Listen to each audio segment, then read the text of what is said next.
tell us of The Wayback JP Machine. and his start in music. What is your first memory? Opening this beer. It starts over daily. Yeah, I just got a loop memory. Do you drink to forget or do you forget to drink? No, I never forget to drink. Make me awake, 'cause I can be the link. Let somebody while letting go and I can have my way.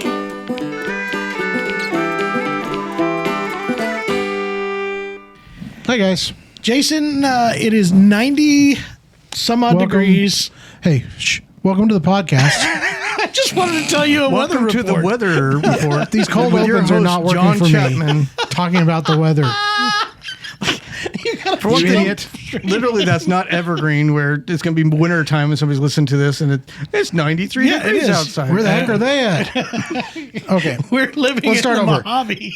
Welcome to the Acoustic Shoppe Knows People, Jeremy and John Chapman. I am Is that where Jason. we Today's Yeah. weather report Your brought to you brother. by Your brother. I have Jason? Diet Pepsi. Is that what it's brought to me by? I didn't get a drink. I didn't want to get yelled at by our people anymore. They're just concerned about your health. Well, Gosh. I only drink 6 or 7 a day. You know, we've been getting those comments lately like, I love you guys, but you really got to be looking out for your health. That and our shoes. And their shoes. They're very concerned I'm about wearing our health white and our socks. shoes. I'm I going know. to hear about that.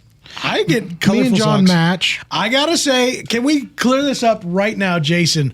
I had my shoes first, I lost my other shoes. but I had My mine kids first. lost them. I found them the other day and I You wore them. matched me. Can we straighten this out? These are good for standing on your feet all day. I'll that's admit exactly right. that. But I love don't my shoes. really love Now the that we're look talking of about them. footwear, I'm wearing these slip-ons. And I've they're gone a to game those changer.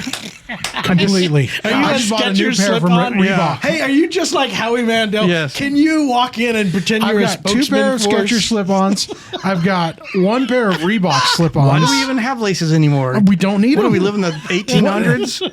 Yeah, exactly. Oh What's my the point? God. I'm you not guys running have a marathon. officially come off as the weird old I'm not people. running a marathon. Do I need to keep? My shoes are not going to fly Bending off. over to tie your shoes is harder than it used to be. Exactly. There's no need. It Remember is when we used to make fun amazing. of Dad would tie his shoes with his foot over here? It's always off to the side. That's I me. can understand why. Yeah, man, All right, we're advancing. I mean, The amount do you of expect me to walk to work? No, I have a car. Things advance. Yeah, Things get better and easier. You don't have to feed the horses anymore. Exactly. It's all- You put gas in the car. I'm the oldest of the three of us, and even I'm soon. sitting here going, You haven't bought your slip-ons yet, John. Pretty soon, exactly. You haven't tried it. They're not, pretty soon, we're going to be like Cloudy with a Chance of Meatballs, and we'll just spray our shoes on. Basically, they I love just that Little reference. Cloudy built a reference. I love that shoehorn movie. into the shoe as a permanent part of the shoe. So it's just merging 2 technologies into one. Which, by the Can't way, believe- the shoehorn is like 200-year-old technology. People had the same problem back then. They didn't want to lace up things their never go shoes. out of style. I can't believe nobody like What a my podcast. Cloudy with. I did. I mentioned that it was a great Love reference, that movie. Jason. Jason. Anyway, why job. are we here today? Forget. What kind of shoes? Shoes do or you think, weather? What kind of shoes do you think our guest wears? Sneakers. Canadian shoes. You know, I don't think so. I think he's a slippers guy when he's around doing his string Birkenstocks, theory. maybe? No.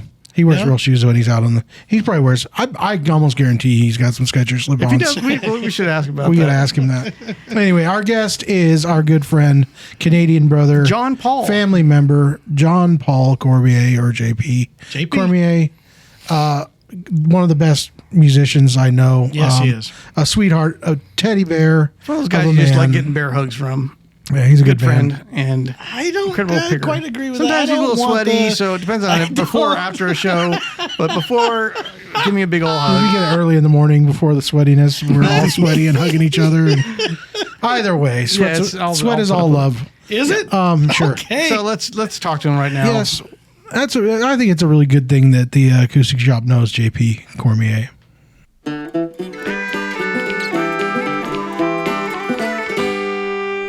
Welcome back to the Acoustic Shoppe Knows People. Today we know the absolutely infamous and crazy Canadian Incomparable. JP Cormier. Ever patient. It happens to the best of us, guys. We had a complete internet failure. I don't know how that even happens these days. How do you get a complete internet failure? sabotage. And like JP said, he's in the North Country woods somewhere and has better internet connection than we do in the middle of the He's city. bouncing his signal off of trees, and he's got perfect signal, and we're here in the middle He set up this big Springfield. 45-foot internet dish that's sitting on top of his building right now. on Starlink. Anyway, JP Cormier, all the way from Canada, joining us, being very patient. He waited like 40 minutes for us to start the podcast. Did you see what Thank he's you so doing? much. He's drinking beer when he started this. We By the made way, it happen. We it's, made him do that. It's actually 7:45 a.m. and he's drinking beer right now. Hey. I lie. It's not actually 7:45. My close Canadian friends say you can't drink all day if you don't start in the morning. So That is absolutely true. But he did tell us you got your daily Bill Monroe fix in. How's that going for you? Oh, good. Good. You can't live without it. what a way to wake up in the morning. It's actually 2:45 in the afternoon here, Okay. Yeah. John's got his So- time zones. and I might have some news for you boys. I'm ready for some news. Like, hit it with Just it. out of curiosity, what's the temperature there today? Fahrenheit, 90 93 degrees. Yeah. It says 92 You're- right now. Well, boys, I got you beat. All right. It's 96 degrees here today. That is not even true. There's no way. It is certainly true. 96. I'm three degrees hotter, sitting in the middle of the Atlantic Ocean than you guys are in Missouri. So here's what my question is. I know JP well enough to know that at 96 degrees, I don't understand. I mean, I understand why you did it for the cameras, but you're wearing a shirt. And I know that's not of your nature. Well, the camera. Oh, see, I was all out of the tassels. Ran out of the tassels, Yeah. the gold ones you like, and I figured to put a shirt on. To be honest, he's just got like a cutoff just Yeah, below. exactly. Oh, yeah. Where the camera Thumbs is. down He's here, boys. He's nude Yeah. under. He's got his Yeah. suspenders and a cutoff right now. How Yeah. did this happen?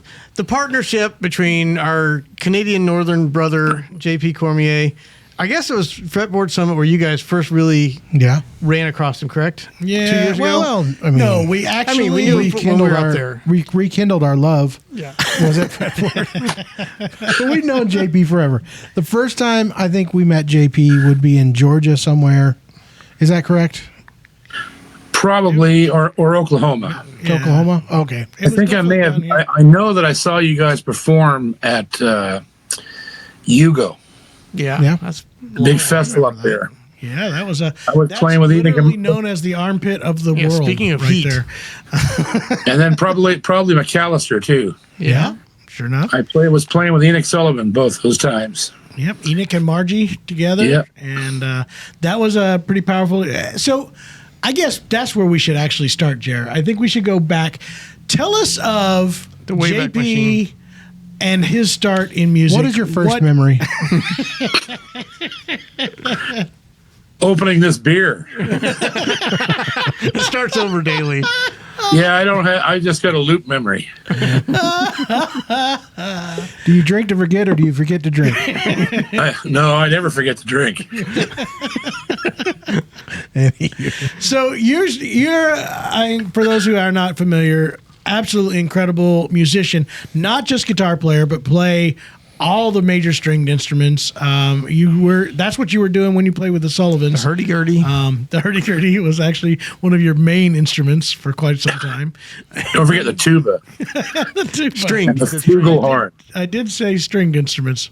Yes, yes. But where did this start? So guitar is your first main instrument, correct? That's right. I started playing guitar when I was 5. Hence this brand new album I have here, which I should have had ready. I love how we got So close to the we have camera. visual elements happening here right now. Hey, look at this. 50 years of guitar. That's not you at 5. I can almost be And certain. it's 3D. It's 3D. Thank you. It's hurting my head. No, already. this one here was a photo shoot for my first record when I was 15. Really? That's awesome. And then the other ones are just various stages of alcoholism. Guitar development. Various stages of alcohol. Okay. If he didn't have that one teed up, I don't know what was going on right there. That's because I was playing since I was 5, and when I got older, I didn't get any better, so I just started drinking instead. Yeah. Got better at that though. Oh, jeez. Yeah. What is that all about? I know we're risking going off of this limit, but what is up with you Canadians and your absolute ability to outdrink any American? I want to know what that's all about. It probably is because we, that's all we do up here for fun. It's cold. There's not much else to do in the wintertime. The thing is, Guy asked me one time, what do you do up there in Canada? You live in igloos, you have sled dogs and whatnot? And I said, no, sir. And he happened to be a Baptist minister, this guy. I said, no, sir. I said, in the summer, we fish and we screw. And in the winter, we don't fish. I've heard of ice fishing. I was gonna say, So drinking goes along with that, right? When there's nothing else to do, just We lost half of our audience right now. I just want to inform the American beer drinking consumer that in Canada, all the beer stores are owned by the country, so they're owned by the state, basically, or the province. And the prices are extreme. Like you have to pay, obviously, the deposit on all the recyclable materials, but also just the taxes and stuff are all built into it. It costs a fortune, yet these guys dedicate a large fortune to make sure Buddy, they keep. if I wasn't 100 air, I'd never be able to afford to drink. I'm telling you what, I've made tens and tens of dollars playing the guitar. I know the feeling, my friend. I know the feeling. Well, now that this podcast is launched, you're going to make tens more. Yeah, it's going to be great. Yes. Wait till the checks start coming in from this.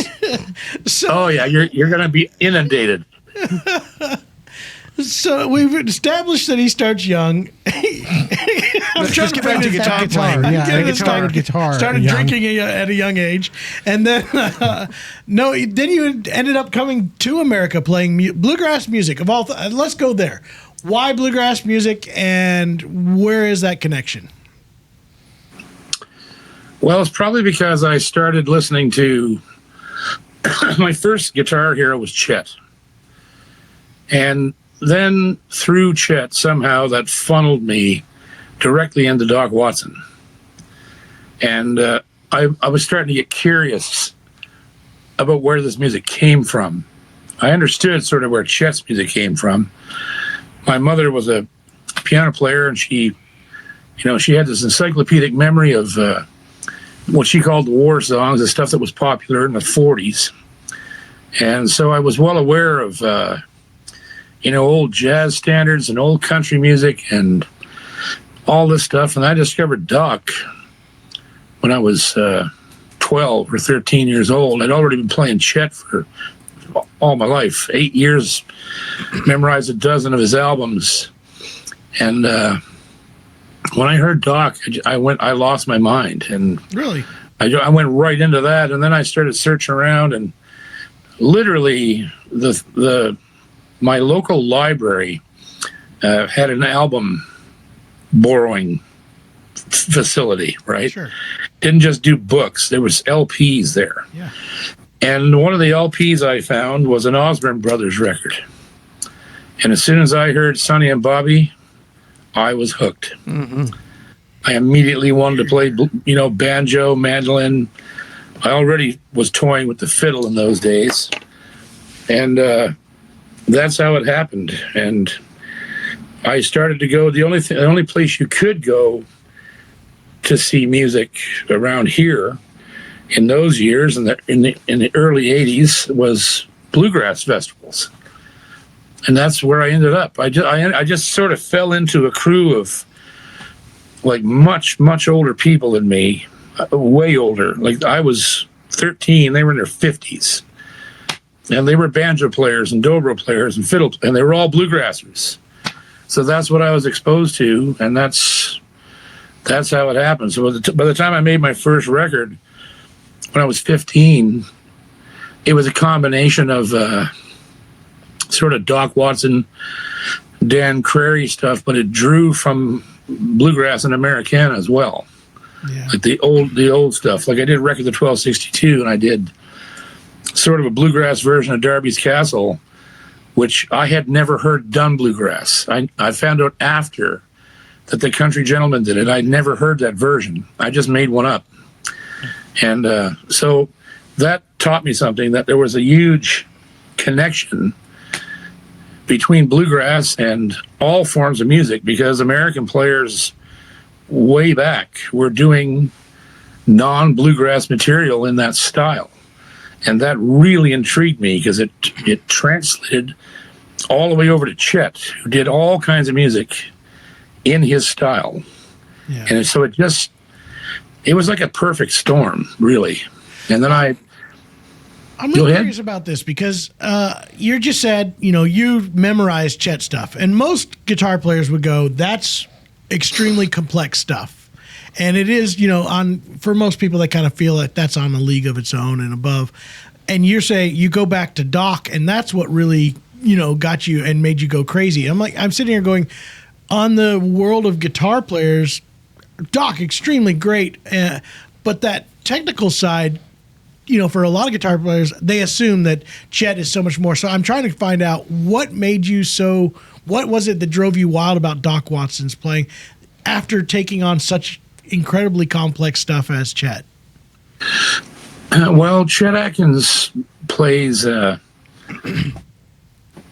very complex mixture of rhythm and melody, right? Yep. And in some ways, it's oppressive.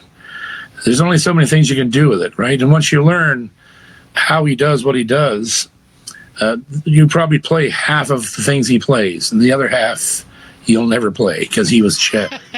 And but that taught me the fretboard. So I learned I was at the age of 7 realizing that there was more than one A on the fretboard, and they all were. And that's things you don't necessarily learn as a kid. They just don't teach you that. Sure. And so when I heard Doc, it was like having horses in your hands under a tight rein, and then just going poof and letting them go. Because Doc played with such ferocity. He was a vicious player, like so fast, so clean, and he ad-libbed things, right? There wasn't a lot of ad-lib in Chet. Chet was very, very formulaic, and you could tell he planned out every lick. He knew exactly what he wanted to do. He was not a great ad-libber, but Doc was like, not only did he play the tune perfectly the way it was written, but then he added these things to it that just weren't supposed to be there, and he could do it because he had this incredible right-hand facility.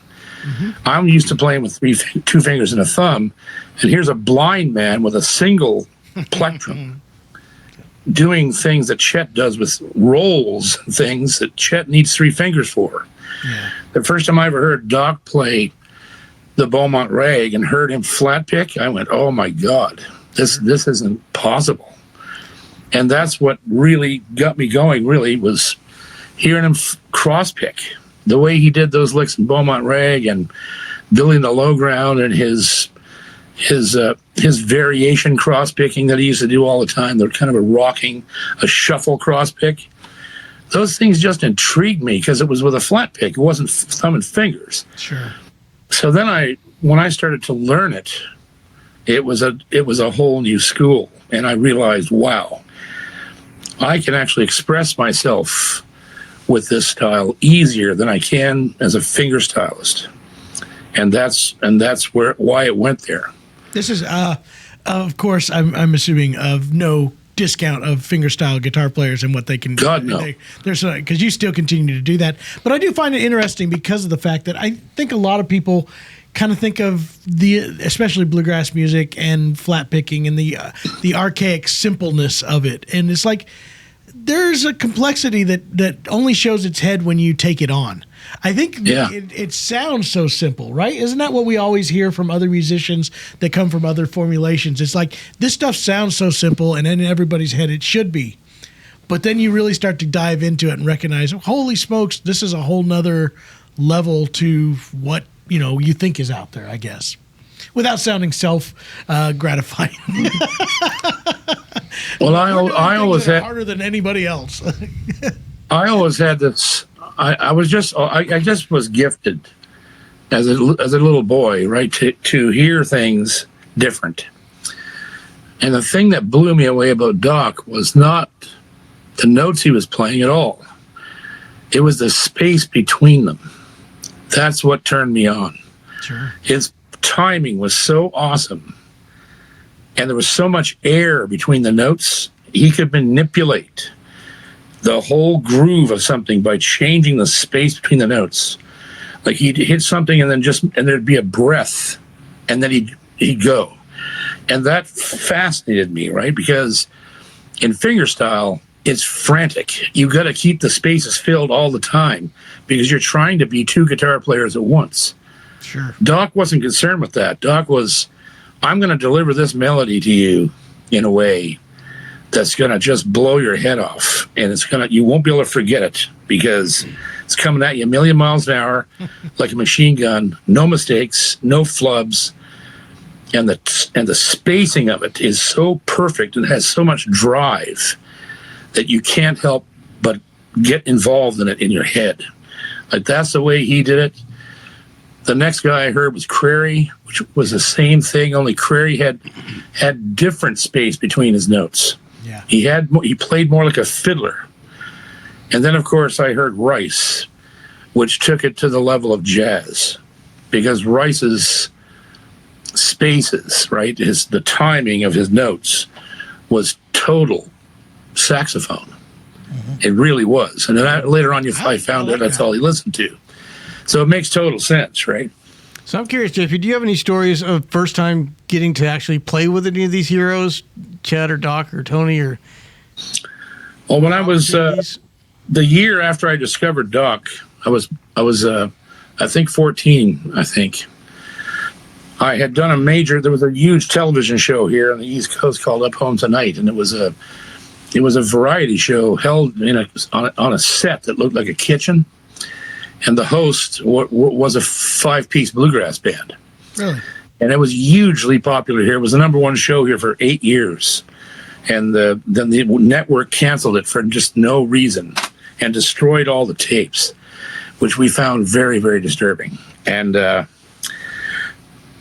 was the first year I had done that show, and the guitar player from that show, Billy Doucette, came to me, called me up one day, and we were so poor. I had nothing. We didn't have cars. I barely had clothing to go anywhere. And he called me up one day and said, I got tickets to Doc Watson in Halifax. He's coming to the what they call the Rebecca Cohen Auditorium. It's part of Dalhousie University. It's a beautiful 1,000-seat theater. And he said, I'm going to take you down and see Doc. And I said, you're kidding me. He said, yeah, I'll take the bus down and I'll pick you up at the station. And so my mother scraped together $3 or $4, whatever it cost to go 60 miles then on the bus. And Billy picked me up and took me to the concert. And I sat about 6 rows back, right in the middle. And Merle wasn't there. Merle was sick that trip. Jack Lawrence was playing for him. And T. Michael, of course. And it was a religious experience. Like I had just spent the last 18 months learning every Doc Watson tune I could do. And I was playing that stuff constantly.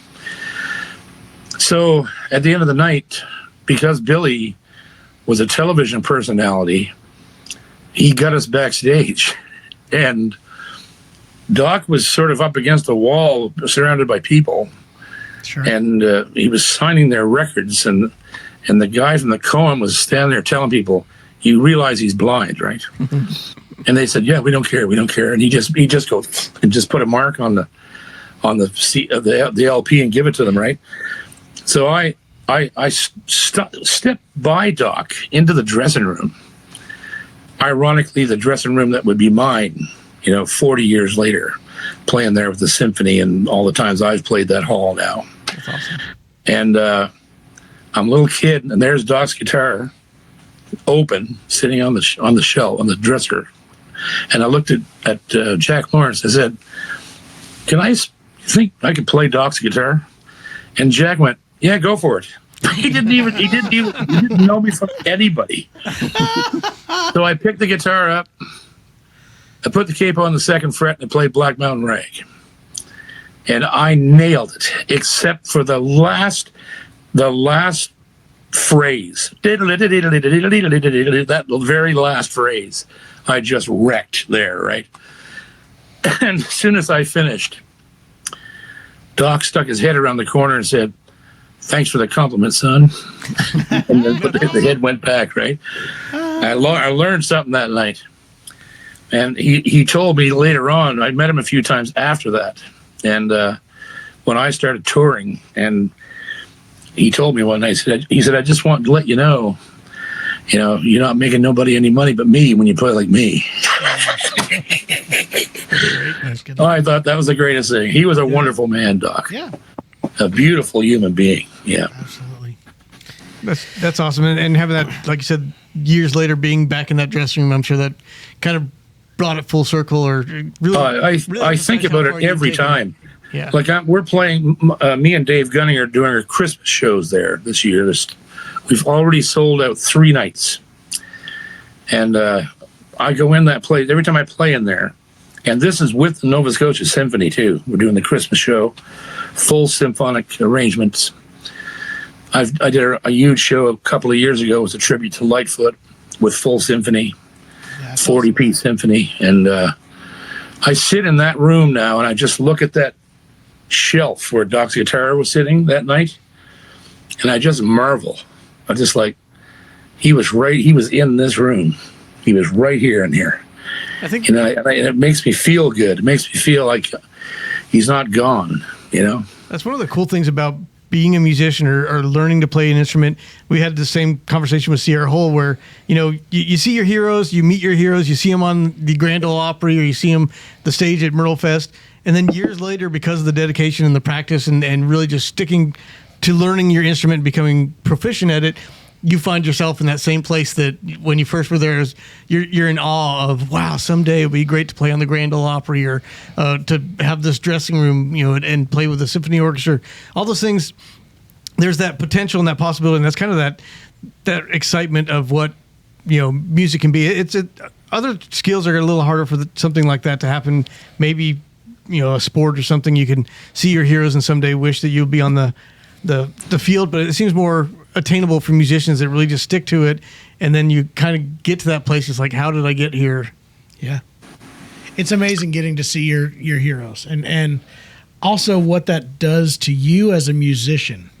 Not just like you said, it's fun and it's that change, but it seems to like fire you up a whole nother level when you get that opportunity.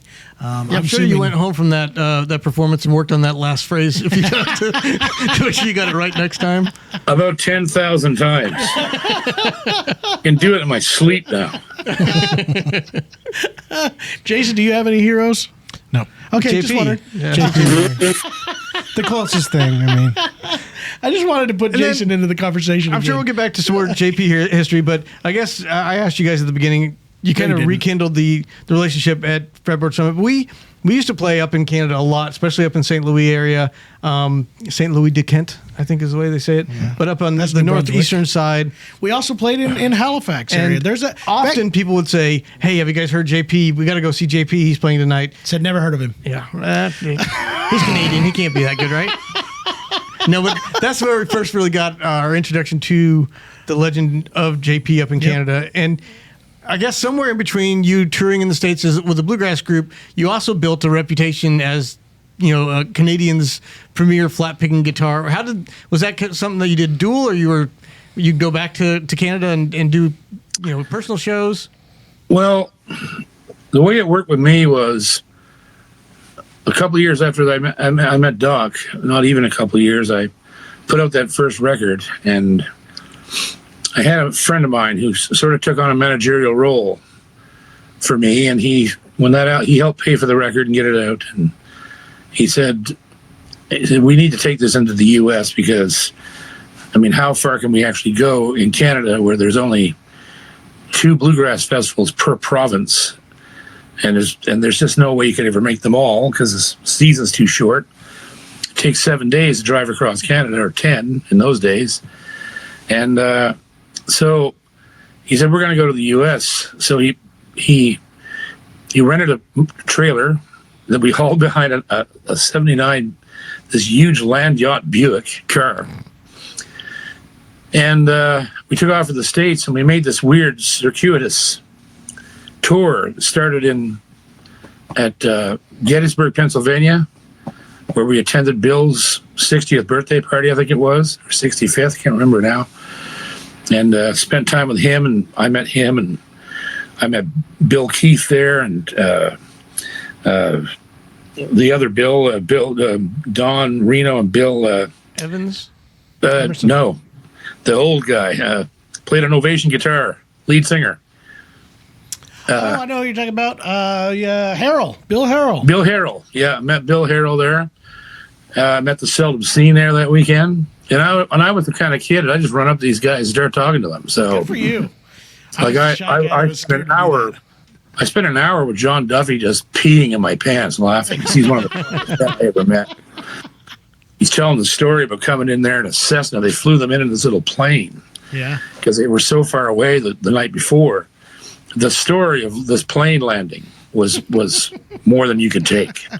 The way he told it, holy God, it was funny. And we left there and we went to, it was a bit of a dartboard tour. We went from there to Winfield, Kansas, to the contest out there in Walnut Valley. And I entered a bunch of them, and my buddy Ray Legier entered a bunch. He won the National Mandolin Championship. I played rhythm for him, and I don't even know, I didn't win anything. There was just too many people there. It was an unbelievable, and I was in those days, even though I was a pretty good player, it was pretty narrow in my scope of what I was doing. So I hadn't quite stepped out yet, as an ad-libber or I could do it, but I didn't think I would be good to do that in a contest, right? In case you blow it. So, but I had a blast, and I met Crary, I met Byron Berline, John Hickman, Alison Krauss. I met all these people and forged friendships with them. Like Byron was my friend till the day he died. So Crary I've known, we've gigged and toured together, me and Crary. And so we went from there to McClure, Virginia, to Ralph Stanley's festival, and that was unbelievable. I didn't really get a chance to talk to Ralph very much there, but I did meet Skaggs and had a few words with him. He was an odd cat. And that was sort of a quiet place. And then words with him. I like that line. That's my favorite so far. Yeah. And then from there, we went to where pretty well my whole career started, believe it or not, to a festival down in a place called Wiggins, Mississippi.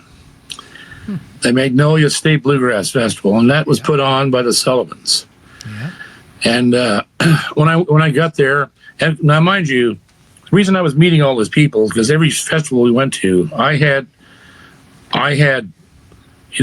stones on me the size of Volkswagens. I'd go to these stage people, the stage managers and MCs and whatnot, and go, I'd get there with my record in my hand and say, can I play in between the bands, or can I play it through supper time? You were a brave fella. Or can I? And they all said yes.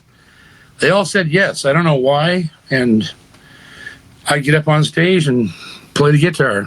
I got to say, that's a pretty power move, because who's going to tell a kid? What are you, about 16, 17 years old at this point? I was about 15 then. Okay, 15. Who's going to go to a 15-year-old? No, kid, I don't want to hear you play. Yeah. This music that I'm dying to keep alive. That's pretty awesome. I'm proud of you. I would have never had that kind of gumption. When I heard the Sullivan family, they really turned my crank. There was something about them. It was real. It was real. Yeah, I never was a very religious fella, and that intrigued me, what they were doing, and it was just the way they did it. And Enoch was so charismatic. And I noticed of all the bands that showed up there, and there were some big bands there. I met the Osborne brothers there. Yeah. They were playing, so were the Cardinals. I met all those guys that weekend. And so I noticed the Sullivans didn't have a mandolin player. And I had never played the mandolin before in my life, but my buddy had one with him, a real nice one. It was an Aria Pro 2.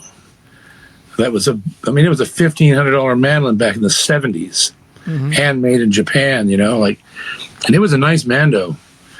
And so I went up to Enoch after I saw them play the first evening, it was an afternoon, and I said, I noticed you don't have a mandolin player. And he said, no. He said, Stevie Carpenter was his name. He said, Stevie's off doing something. He couldn't come. And I said, well, I got a mandolin. I can sit in with you if you want. And he said, well, you bring your mandolin down here at 8 o'clock, whatever it was, and just come backstage here and we'll see what you got.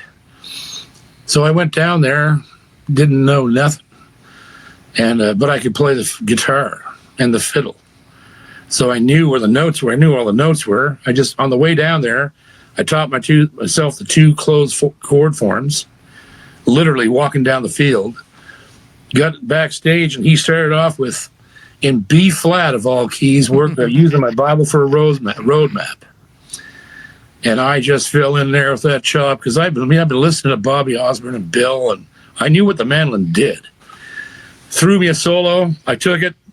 Like just horseshoe up my arse. Like it was so total luck I even made it through this. And Enoch goes, okay, you're on. Come on, let's go. And I didn't even know we were on. He took me from there right on stage. That's the kind of crazy they were. Like they had no fear. And I learned that from all those great artists. They had no fear. And went up, played with him, played the set. Did everything, didn't blow it too bad.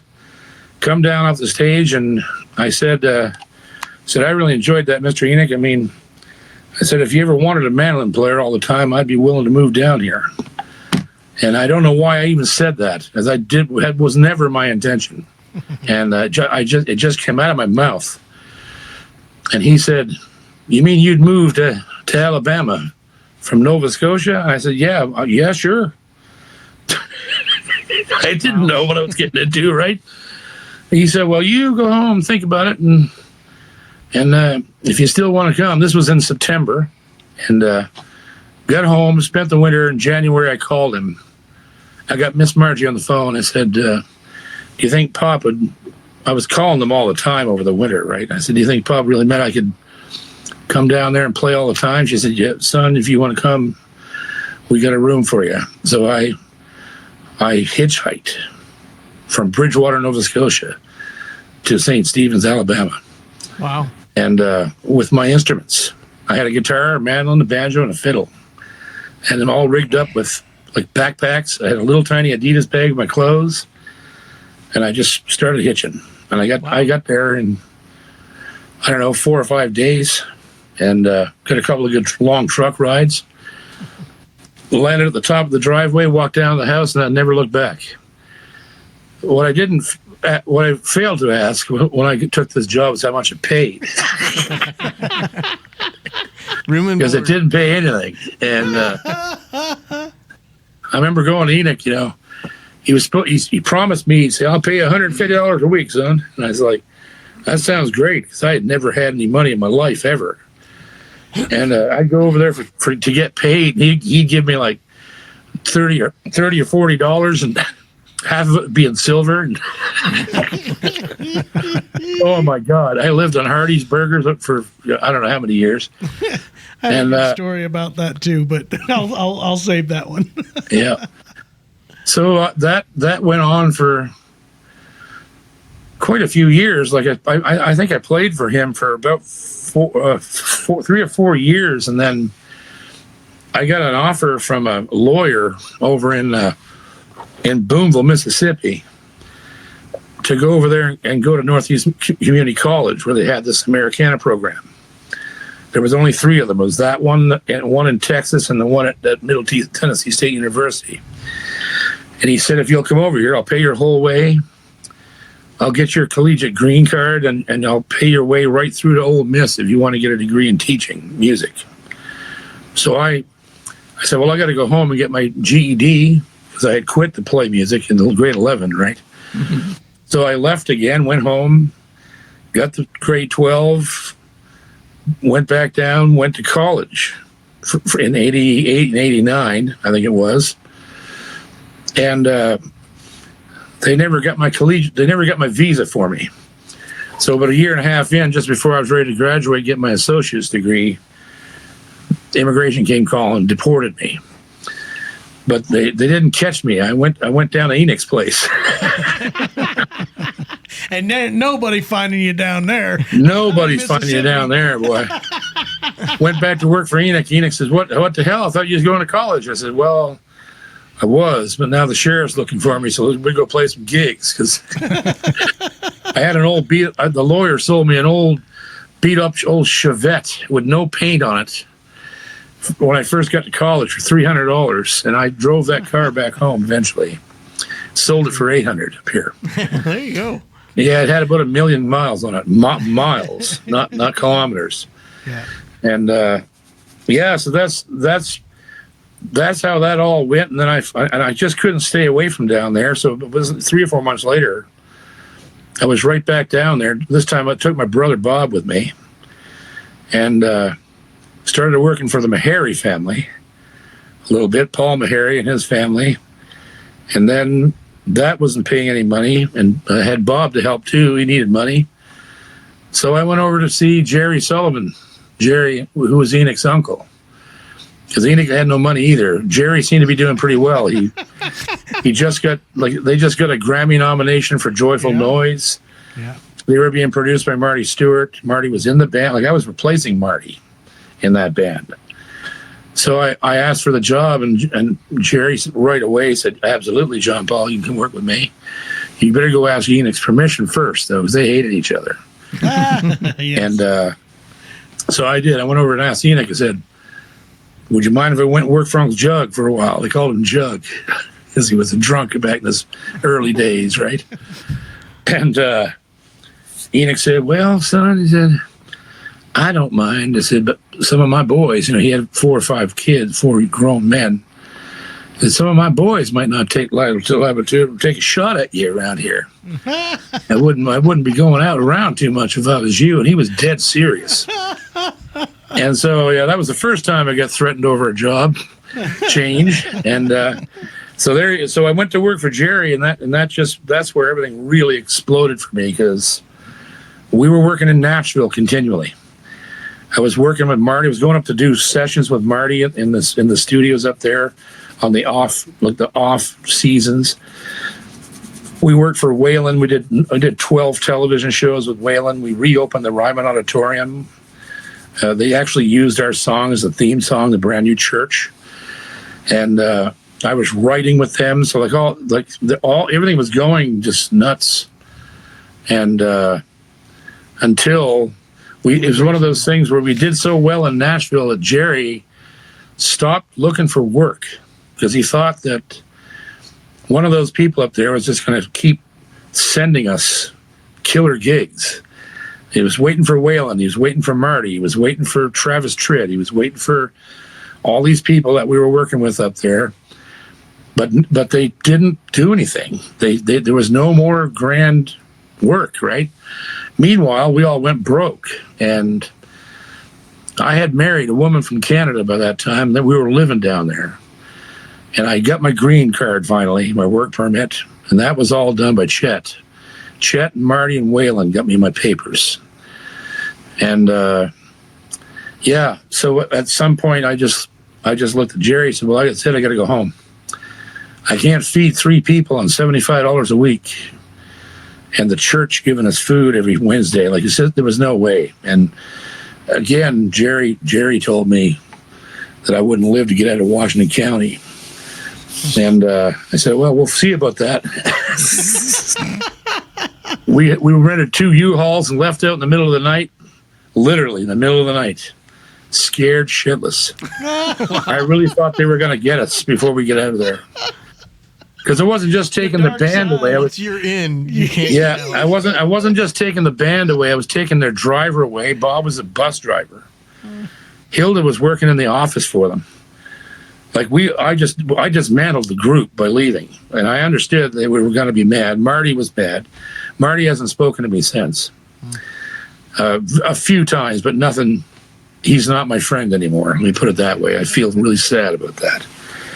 And so that was it. I came home to Cape Breton and started writing music, and I became a songwriter.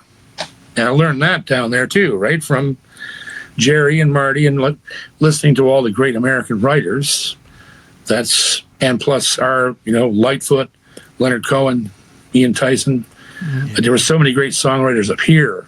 Yeah, there were. It was almost a natural next step for me to start writing, and I knew from being in Nashville that if you're going to make a living and make a legacy that makes money and royalties and whatnot like that, the only way you can do it is write songs. Sure. So that's it, and here we are today. The moral of this story of JP, Jerry, in case you didn't catch on to this, is you do not have to know how to play mandolin to actually play mandolin. And two, you still have more opportunities as a not knowing how to play mandolin player than you have as a knowing how to play guitar player. And don't mess with the Sullivan family. That's right. That's 2 lessons for all the listeners out there. All the lessons you need to know about playing music. If you're gonna, you got to leave in the dead of the night. Well, you see, here's the thing, boys, and it was interesting you should bring all this up, because I was at a major festival here this last week. I just came home yesterday. It's a 9-day songwriters festival, and it's attended by, we've had artists from all over the planet, the biggest ones you can imagine. Matter of fact, our Thursday night show was John Prine's band. Really? And we all did his songs. We played with his band, and it was a tremendous show. Like all these Canadian songwriters getting up there and singing a John Prine song with the actual band, right? That's cool. And one of my friends, she's one of our best songwriter singers up here. Her name is Tara Spencer. And she was doing a little clip for her YouTube page, and she said to me, she said, you've been in this business for 43 years. You're a legacy artist here now. What is the secret to being in this business? And I just looked at the camera and said 2 words: no fear. Yeah. And that's a fact. If you have any fear to do something you've never done before, you'll never make it in this business.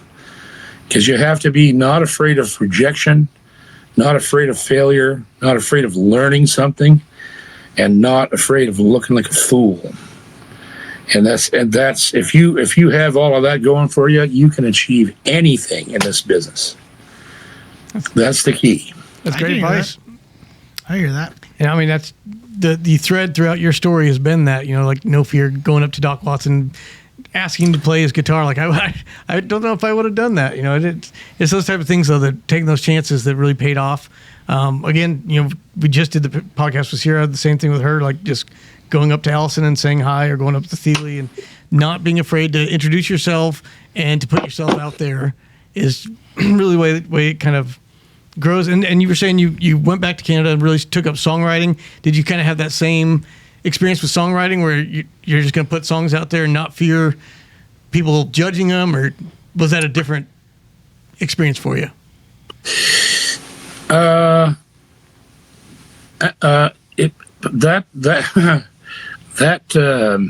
motto may have gone awry for me on that front, and I'm not saying this to be overbearing or anything, because it doesn't take that much to be famous in Canada. But my first album became so popular here that I'm not a people person. I'm afraid of crowds of people, and I don't do well with strangers, and I always come off a little bit aloof. For years, people thought I was a total butthole because I didn't know what to say to them. Now I know it. Now they know I'm a butthole, but that it backfired on me because the songs became so popular here and in the UK that in those early days, like from 95 to 2000, maybe probably all the way up to 2003 or 4, there was about a 9 or 10 year period there where it was scary. Like I would go to festivals and get mobbed, and I had stalkers. I had a few people that stalked me bad enough that the police were involved. And it was all because of my songs. It was all because I only write things I know. So I wrote about my own life, and I wrote about true stories from people that told me them. And I'll try to hit the heart, right? I've had a lot of tragedy in my life. My father died when I was 8. My mother was not well. She had a drug and alcohol problem. And it was just a terrible, my childhood was horrendous. No money, no nothing. And so when I write songs, that's what I draw from. I draw from people's misfortune, but I turn it around in the songs so that it's like, yeah, it's bad now, but it's going to get better. You know what I mean? Yeah. And so that the personal level that my songs were at got into people's heads, and they kind of freaked out on me a little bit. For the first little while, it was pretty scary, and then as time went on, that wore off, and people just took me at face value. I love his music. Oh, his new song, great. Let's go listen to the new song. So it stopped happening, but it was weird. And plus, you got to realize that I was never front man before this. That was probably freaking me out too. I was the one on the mic talking, and I got really good at it because I watched Enoch do it. Mm-hmm. Enoch was the greatest front man I ever saw, and I just learned how to talk to people and make fun of myself all the time, and make jokes and make them feel like they really weren't at a show, that they were seeing something private. And that just worked for me. And nowadays, like 40 some years in, my shows are like a house party. Yeah. I go in there and I just start making fun of myself and everybody else, like right off the bat, and get them laughing so hard that they don't even know what's going on. Then I start playing. So they're going into the song laughing, and they're coming out laughing, right? Sure. Yeah. So it's been strange. It's not like the bluegrass world. The bluegrass world is very structured, and you're working with a number of people creating a single sound, which is so what's the word I'm looking for? It's so regal. 4 world-class musicians making this one sound, and they go out on stage and they're in suits, and it's just amazing. It's different for me because I play alone for the most part, and I dress like a New Orleans pimp, and I just walk out there and just do my thing. And by the way, I've seen that outfit, and it's something that I cannot forget. Yeah, I if I make mistakes, I do them twice, right? So and so it is different. It's different here for me, and it's different now. Even now, going back into the U.S. market and performing, because I guess I'm more of a folk guy now than or Americana, they call me, or whatever, than a bluegrass. I've always loved being a bluegrass player, but I don't get to do that very much unless I'm with you guys, which is the most amazing thing ever. We had a blast. And there was another transition, I guess, and maybe that's more from the outside saying this, but you were almost like this secret Canadian all-star. Like you were saying, really famous, even to the point of stalkers, and just every time we were up there, that's all people would talk about. But when you get back to the States, a lot of people did not know about you. And then when COVID hit, you kind of transitioned, turned your cameras on YouTube, and that's when things started to change. A third or fourth. I lost count already. It's the 4th, I think, iteration of JP. I would agree, at least 4 or 5. But this whole thing that we're doing right now is probably more than half of my career now. Yeah, because it's so rewarding, and How did that start? Was it directly related to shows getting canceled with COVID, which I know we've talked to numerous other people that Kruger's really took advantage of that time too? And is that what kind of drove you to turn on the camera and start doing online lessons? And well, I had a large. I've always from being so poor as a child, I always strove to have more than one income stream. So in 2013, I started an online music school. And by the time the pandemic hit, he was paying half the monthly bills without me ever leaving the house.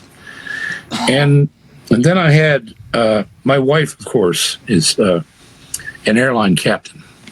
So she does well. And so we had money set aside when the pandemic hit.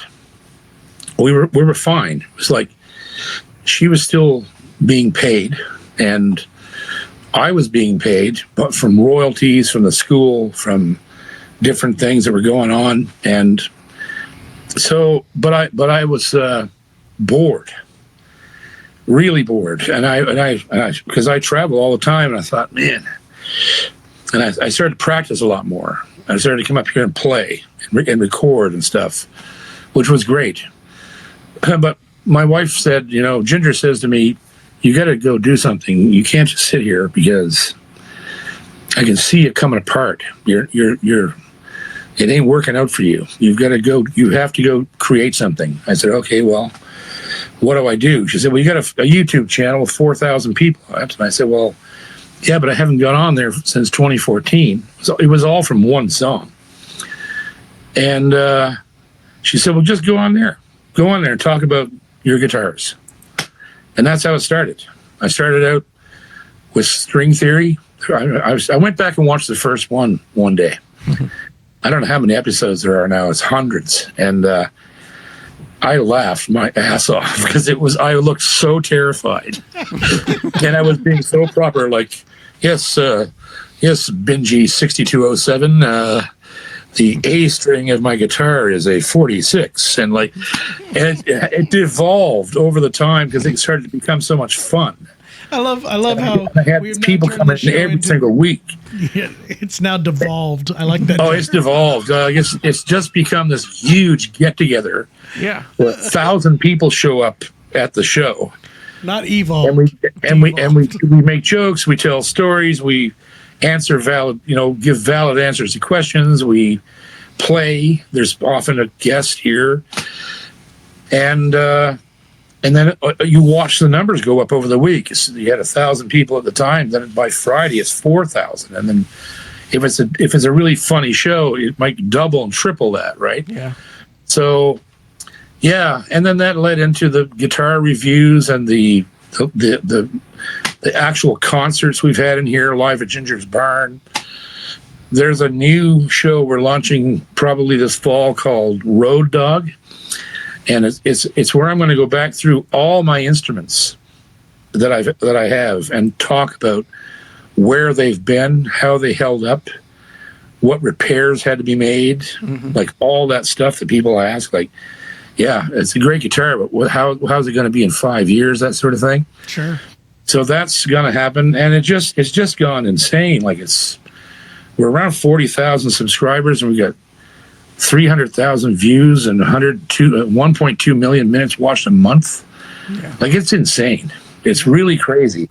Yeah. And it was the best thing could have ever happened to my touring career, because now I have fans all over the place some of them didn't know me, some of them knew of me, but then started watching and go, yeah, this guy's cool. And next thing you know, they're watching all the shows, they're signing up for the school, they're buying tickets when I come to their town. Yeah. Like, you wouldn't believe how many people put their hands up when I'm somewhere I've never been and say, how many people watch this on YouTube? And half the hall puts their hands up. Yeah. They wouldn't even have been there. They wouldn't have known me at all, right? So Yeah. it's been a real blessing. This whole thing, and knowing you guys and knowing all the people I've met through this it's phenomenal that we get to work together. You're thousands of miles away and you feel like you're right here with me, except you do look like pixelated. The internet connection's not helping too much, but No, you get a lot of pixelated bagel stuff going on over there. it looks better. You see that deal Yeah. that says actual recording is higher quality. We're good. Yeah, it's recording on our side.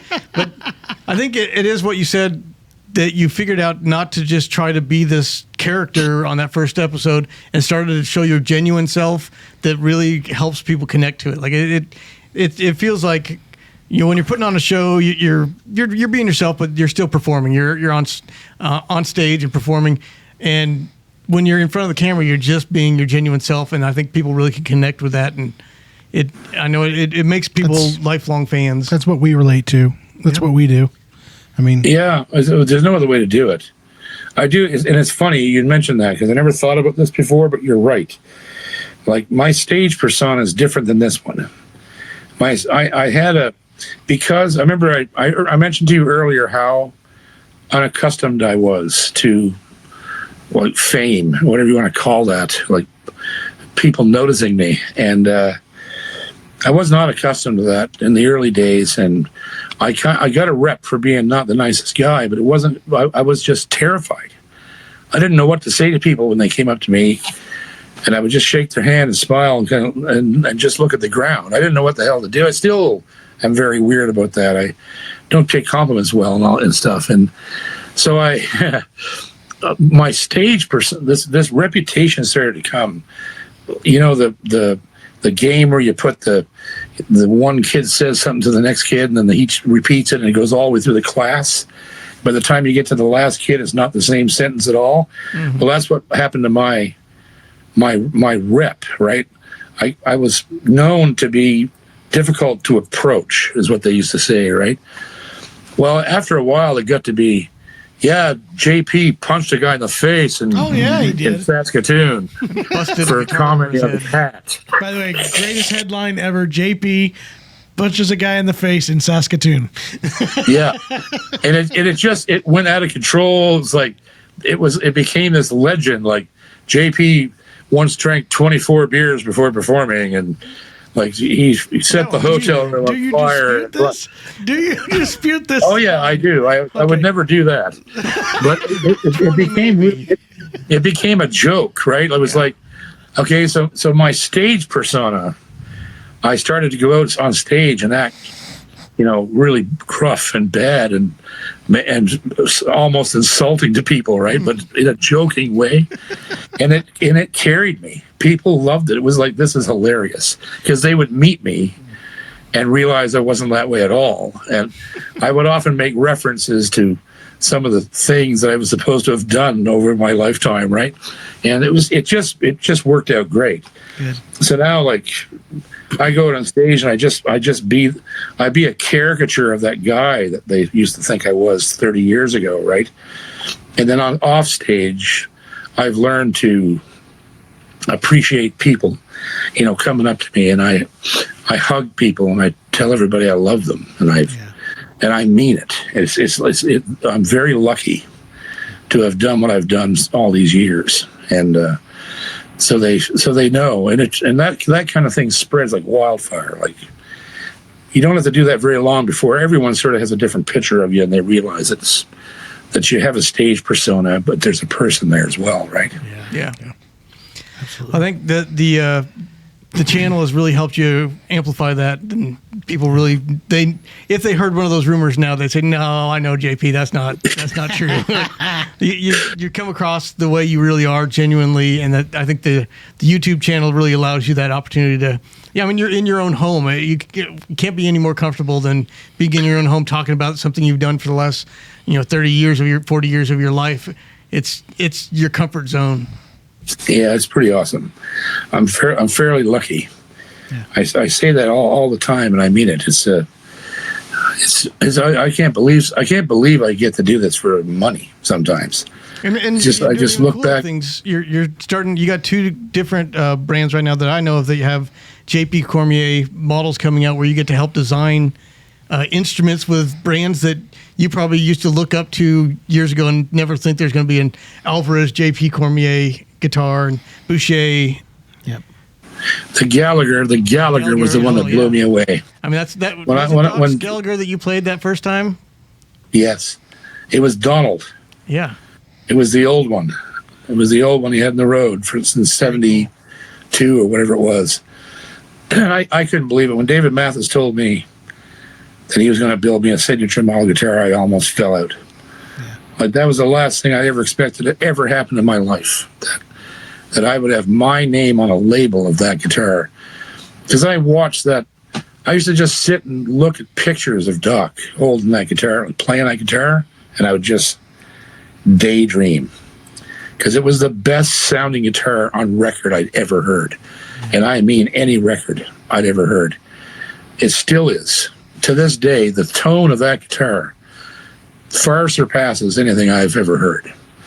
The only thing that's even close to it, and it's so totally different, of course, is the bone, right? Rice's 28. Sure. Those two guitars are completely unmistakable. Yeah. You can tell it's them, no matter what you're doing. Oh, that's Tony. Yeah. Oh, that's Doc. That's the Gallagher. You can hear it instantly, right? And that's magic, man. To have that, to build instruments like that, and then, have them become part of the vocabulary of everybody's musical memory, right? It's amazing. This has been a whole bunch of fun to kind of work our way through. There's so much more. I think we should get into the guitars and the world that has become you now, besides the performer. I found it's more interesting to kind of go down the world of, JP the performer. It was the longest introduction to a guest, but now let's get into the real podcast. No, it's great. And we've had a great time over the past 3 years now, working with you and doing various different projects. We're going to be doing a whole bunch more. So I think this deserves a revisit, Jay. We have an open invite JP's to come always eat welcome. poutine in Canada with him. Yeah. Yes. We're going to visit up there, Well, next, and then you have to come back down, and we'll just keep The doing last this. time I talked to you, John, I told you, Jeremy too, I'm pretty sure. Yeah. But you guys have to come up here and see us. Yeah, I want to. It would be monumental if you guys would come up. And He just blew up the computer right there. The funny thing is, we have a huge history in that area. So Yes. I want to bring my family up there. We've got so many friends in that area. We played there so many times. Yeah. Every year. We had a great fan base up there. They used to think we were cool. We actually had stalkers up there. It was fun. you probably still do. Maritimers never forget. Yeah, they quit. They stopped. They no matter love what. to hear- Up there anymore. They never forget. I'll tell you, if they loved you 20 years ago, they'll be drooling when you get here now. They never forget. I love it. And I just want to tell you boys something. I know you've been doing this for so long, and what you do now with the shop and all of this stuff here seems everyday natural to you now. But you guys put on a tremendous show with everything that you do. All your content is mega important to us.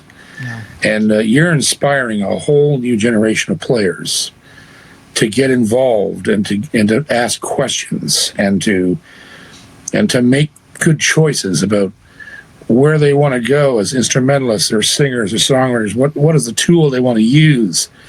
How do they get to try them? How do they get to experience them? You guys do that daily, and I can't commend you enough. I think you guys are tremendous, some of the nicest men I've ever met. I'm not just saying that. I mean, I love all you. You guys same as you. And Every on top time we of get that, together, it feels great. on top of that, you're some of the best musicians I've ever seen. Yeah. So, I mean, you really, That means a lot. thank you. It Thank really you for does. doing everything that you're doing. Well, thank you for doing what you're doing and continuing to let us be part of your ethos too. Same thing. We definitely appreciate where you're going and what you're doing. It's so much fun to be able to find somebody that has so much in common, yet from different aspects of the world of music, especially acoustic music, and to have this be a part of our world.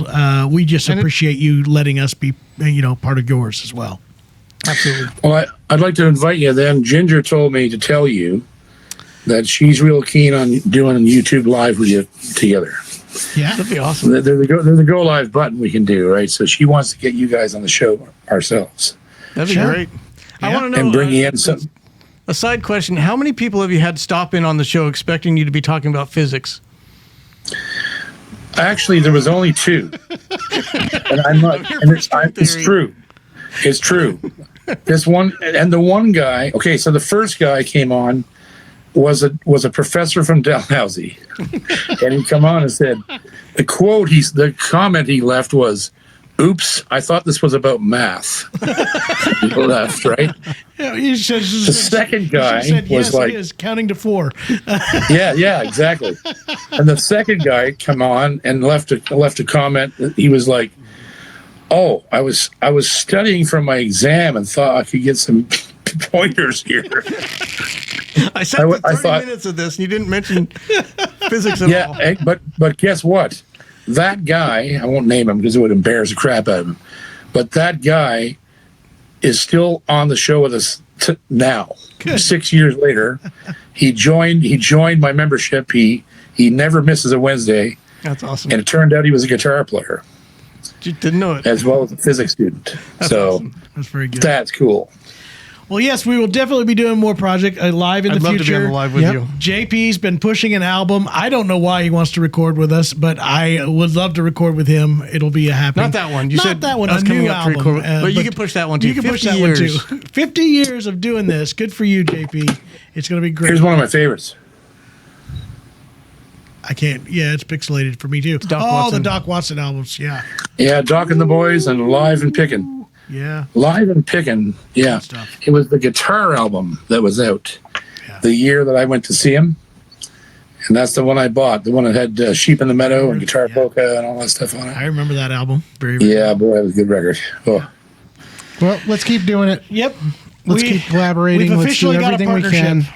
Because Absolutely, and just brother. say some prayers for me because I may eventually try to get my work permit back. Kind of let it slide earlier this year. You have to take down some videos. And We're gonna miss you in August. whitewash. Yeah, it sucks. But they've now changed the laws where it's nearly impossible for us to get a visa. Yeah. So it takes 12 months to get one. It used to take 45 days. And it went up to about $5,000. By the way, you should check on your credit score because I don't have very big problems getting visas. They keep sending me these offers, like every Introductory offers.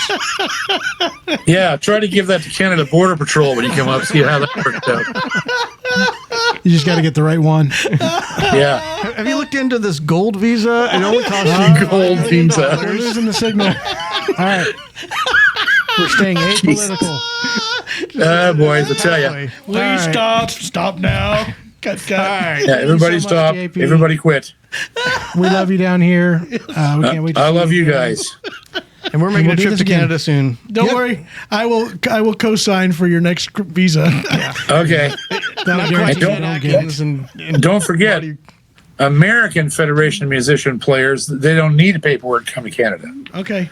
You I'll just talk walk to some right in. folks. I'll see what I can. I don't pull. think I'm accepted into the American Federation of Musicians. We're not considered musicians Like, either. you can barely. I don't think I'm officially listed pass as a the test. musician. Yeah, I'll tell you what, if at least one of you is holding the banjo when you get to Maine, you're in. We'll tell them you said so. I love that. There you go. We'll see you soon, JP. Yep, absolutely. Love you guys. Love you too. We will Take talk care and soon. be safe. All right. Bye now. Thanks, brother.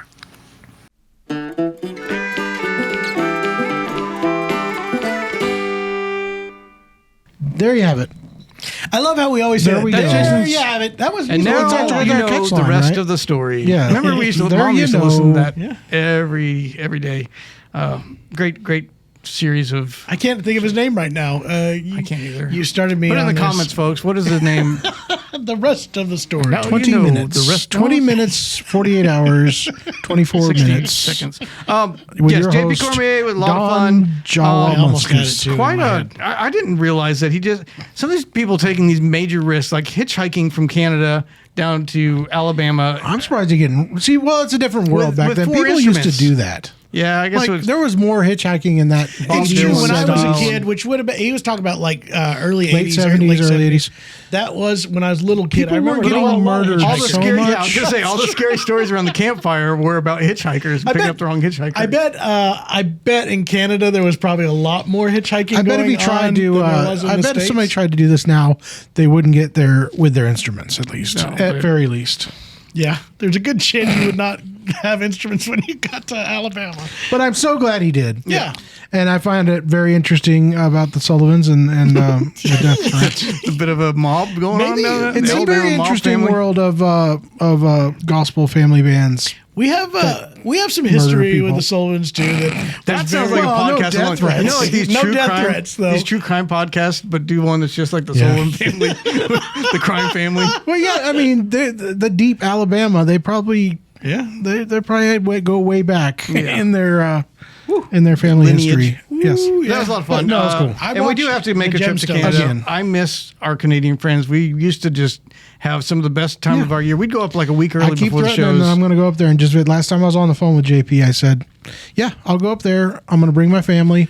We're going to spend some time." That's the downside. If your family's there, I'm not I sure. don't. Well, I can't wanna, be we're there, not all too. going together. Okay, We're not right. going together. How We're are we going to gonna record our an parts. album? Multi-tracking. It's technology, I see. John. I see. Idiot. No, it would be a great pilgrimage and go up Yeah. there and visit and show everybody We where got we lots. Talk about family. We've got family up there. Yes, we lots do. of them. quahogs and some Quahogs. poutine. I won't eat the quahogs, but I will eat I caught 'em, the though. bacon I wrapped caught 'em with my scallops feet. and Your feet, that's fantastic, Jer. Poutine. Yes.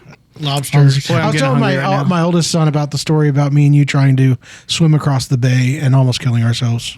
That was a bad idea. I I'm learned a I'm not as terrible good a swimmer. swimmer as I thought I was. I'm really not good. And bays are bigger than they look. Yes.